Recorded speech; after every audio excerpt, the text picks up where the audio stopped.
mbokk yi ñu ngi leen di jaajëfal am mbégte jàkkaarloo ak yéen mbokki Sénégal mbokki àddina rawatina mbokk yi nga xamante ni yéenay safoo làmb tey ñu ñëw fii ci écurie Xam Sa Cosaan fekk si fii champion Batista mu jëm ci combat bu am solo digganteem ak Boy Sadio muy le 4 mars nga xamante ni seen amateur ñoo tëgg combat boobu dañ leen di bàyyi ngeen seetaan tuuti contact ñu ñëw ak yéen ci waxtaan.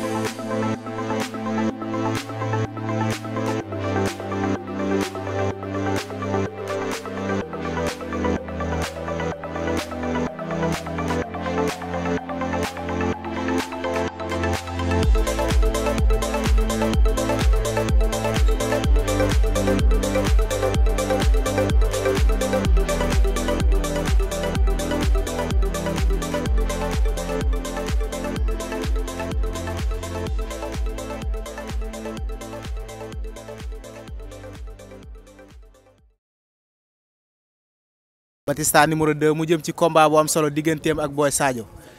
moom Batista mu def 7 combats 7 victoire waaye ki muy bëreel tamit di ndaanaan bëre 9 combats am ci 8 victoire une défaite dañ koy nuyu bàyyi ko mu nuyoo ñu dugg ci waxtaan bi mbër maa ngi lay nuyu. waaw maa lay fay waaw di ziar waa àdduna waaw di leen masawu coono ci dérangement bi quoi parce que ñëw ba fii yombul quoi waaw di ziar fépp fu fan si Batista nekk waaw di nuyu waa Espagne waa Ibiza waaw di sant di nuyu suma waa écurie jël nuyoo bi di ko teg si loxo on lofu mu jaay loxo waaw di nuyu sama président écurie Malick Ngingue di nuyu sama kërsu moo kërsu waaw di sant waa Pikine bu baax waaw di woo waa Kaolack bu baax a baax a baax waaw di leen wax ñu jàpp si combat bi seen doom mooy ñëwaat quoi parce que man dama am mobile boo xamante ne ni pour waa Kaolack nu Tyson doon def bu jógee Kaolack di ñëw fii di andi ay bus di bëri dan ba jël roi bi waaw man si loolu laa nekk quoi waaw maa ngi liggéey man sama gars yi nii sama waa écurie waaw ñu si bu baax a baax. combat bi naka nga ko waajee. waaw waaj naa ko ànd ak sama mbokk mooy comme li nga fekk fii rek parce que man ñii laa am ñu may jox ay milliards ñii ñoo ma leen gënal parce que ñi ngay dalante ñax seen ñaq di laalante ngeen gaañante ku nekk defaat toj ku nekk yóbbaale blessure man mënu ma am lu sut ñii waaw di wax ñëpp nañ ma xaar rek incha allah nu ma daan leerale bu neexee yàlla suñu borom maag ñii ñoo ñëwaat estat ñoo leeralaat bu neexee yàlla. sa diggante ak Boy Sadio loo yàggoon bëgg la topp ci promoteur yi pour ñu taxawal ko wala lan moo tax seen combat taxaw yéen ñaar. non man Boy Sadio nekkul woon sama yoon sax est-ce que comprendre parce que man damaa daan fi sa max mënatuma am adversaire kuñ seetu mu bañ est-ce que comprendre góoru ndooy maa ngi sant bu baax parce que c'est pas la première fois wala mu bëgg sama combat quoi dox na ko ay combat daa demoon ba xaw a découragé sax ne ma Batista gars yi ñoo war a ragal est-ce que comprendre si la ma woowee ne ma Boy Sadio nee na bëgg na sa avance ma ne ko bëgg na ma ne waaw ma ne ko acca kon na neex waaw parce que ñun làmb ñu wax opté quoi ñun ñoo bàyyi jàng bàyyi lépp xam nga nekkoon suñu place papa bàyyi lépp ngeen ne làmb sama papa tamit tegil ma coono yëpp liggéeyu ma def ma dara saa yi bu xëyee dafa may jox 4500 bu xëyee dafa may jox 2000 guddi gi dafa may jox 2500 kon kooku man damaa war a doon champion est-ce que comprendre te salle bii nii fii ay ndaanaan na fi nekk waaw ñu may dalantel fii nii xooluñu Boy Sadio waaw te le 4 mars incha allah dinaa ñëw leeral. di ngeen gis mbër jël mbër di ko xool nan la mënee ak fan la ko war a mën a jaar ca bis ba pour am ndam ci kawam ndax jàngat yaa ngi koy def ci Boy Sadio mi nga war a jàkkaarloo. waaw loolu moom rombul mooy li nga fekk fii rek waaw ñun fii moom ñun mënuñu quoi. jàngat booy def ci moom naka la mëne fan nga ko war a jaar. waaw loolu laa lay wax ni ma ne la ñun mënuñu xamul loo xam ne mënuñu parce que fekkoon mën nañ duñ bokk si écurie waaw bokk si écurie ñun dañ fay ñëw pour jàng comme ni ñu duggee école waaw suñ mokkaloon lépp xam lépp tamit duñ ñëw fii quoi ñoom Messi ñoom ñëpp ni ay champion lañ chaque jour entraînement même entraînement lañ entraîné te teewul la ñu am course am lépp dañoo am course xam nga suñ jaayee ñoom naar ñoom alaaj sëy ñoom lëppi ñoom moo waaw ñoo ñoo njiit su lamb ñoo gën a xam yoonu lamb waaw naar ancien la te teewul li gars yi bi ñu contact dañoo jàpp si bu baax est-ce que comprendre waaw loolu nag kon ñun ñu ngi jàng adversaire bu baax a baax waaw. Boy Sadio xam nga ko bu baax. Boy Sadio xam naa ko xamul lamb quoi man moom laal nañ yàggul bëri nañ terrain gaal gi daan naa ko fa quart de finale waaw. nga daan ko. waaw daan naa ko foofu quart de finale terrain gaal gi dama ko daan 1 mois rek suñ combat taxaw. kon xam nga ko bu baax xam nga fi nga koy jaar. lamb la daal lamb moom yaatu quoi fu mu ñëw rek ñun incha allah par nañ pour lépp waaw lamb moom lamb la des fois nga ñëw xalaat li journée mu defee na le wala nga xalaat li journée mu defee na le mais ñun daal nañ pare si lépp incha allah ba lu mu andi fekk ko fi. côté xeex bi maa ngi dégg Aya Ndaw laaj ko mu ne moom côté xeex bi nee na du xeex nee day xaar sa loxo jug mu jàpp la daan la ndax nee na sa kanam gi du ci dóor quoi ndax taay yi xaw ma da ngay diw xaw ma nu mu waxee noonu. su fekkoon jàpp daan boobu noonu mu wax moom lu ñu wax gëmu ko est-ce que comprendre caméra yi tim la nii ngay wax dafa neex bu doon jàpp daan la moo tax ma jàppee daanu ma boo Sadio moo nekk mbër boo xamante ne mairie sax damay daje ñoom ñu ànd ma kii bëral dafa bëri wax waxata la daa bëri wax mais gars yi dama yaa umpale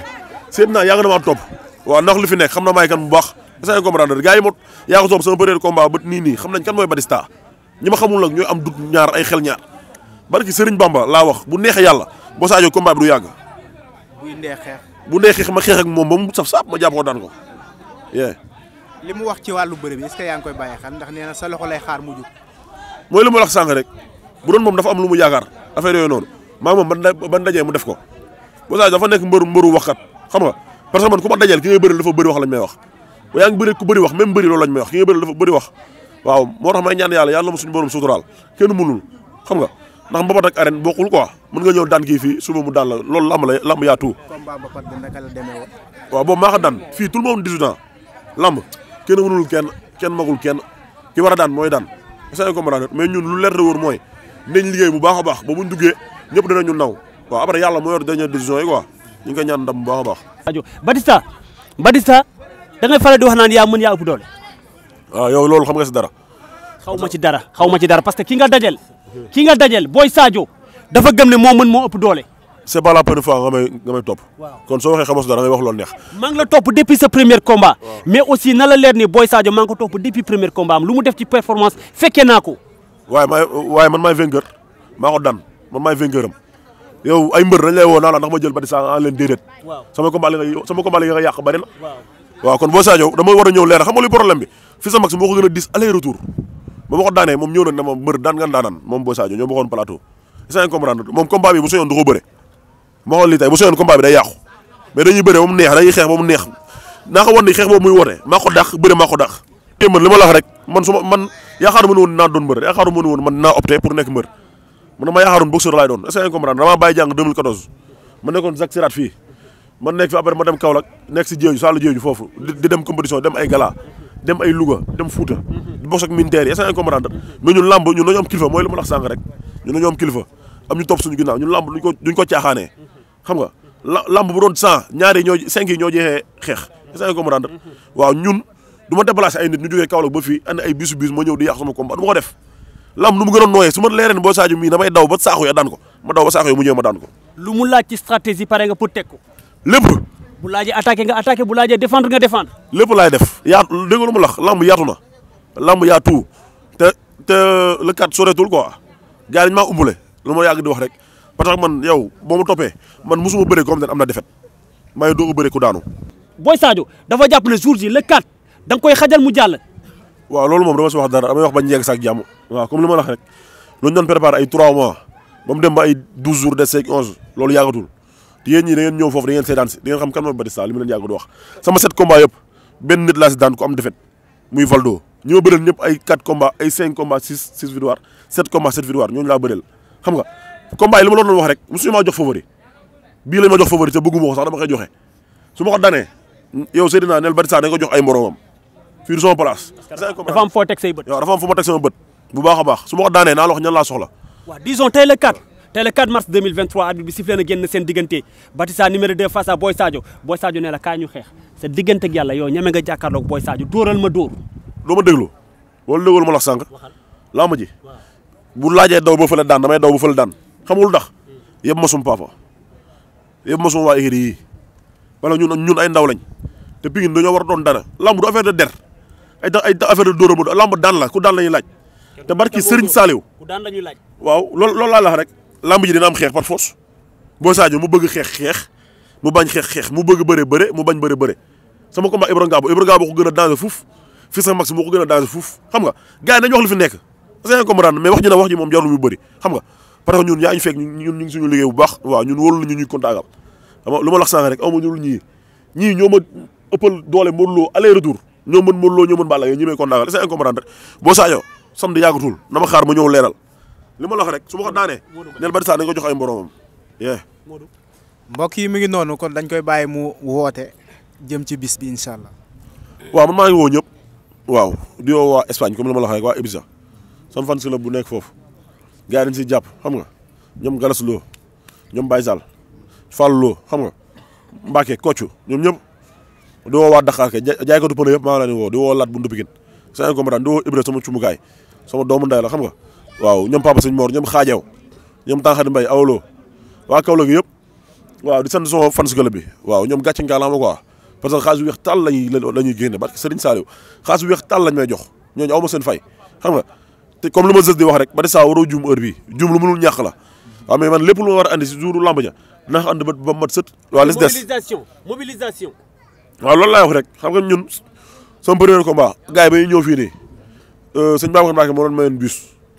sama deuxième combat mu mayaat leen benn bus sama troisième combat mu mayaat leen benn bus sama ñaari combat yu mujj yi bu nekk ñaari bus la leen may xam nga waa Kaolack gi bii baa 4 bus la ñu andi waaw open press bi samedi la foofu di woo ñëpp waaw fans Batista yëpp ñu koy bëggee ak mbëru Pikine yëpp ay Jacob Bal la ñoom Pokola xam nga ñoom Boy Bala ñoom Lengs waaw Pikine moom lu ma la wax ne fii tout le monde 18 ans ñun la suñu biir xam nga ay doomu nday lañ xàccandoo dóorandoo di woo gaa yëpp waa Pikine yëpp nañ ñëw ñu dem Kaolack waaw ñu ànd ak seen doom waa Kaolack ñoom Jiman ñoom Dam Ndaw di leen woo ñu woo ñëpp essayer comprendre waaw parce que seen doom mooy kii man doomu Kaolack laa waaw damay sangu si ndoxu xorom ba mu saf saap dama si fóot ba mu saf saap waaw di sangu di si naan di ñibbi si essayer comprendre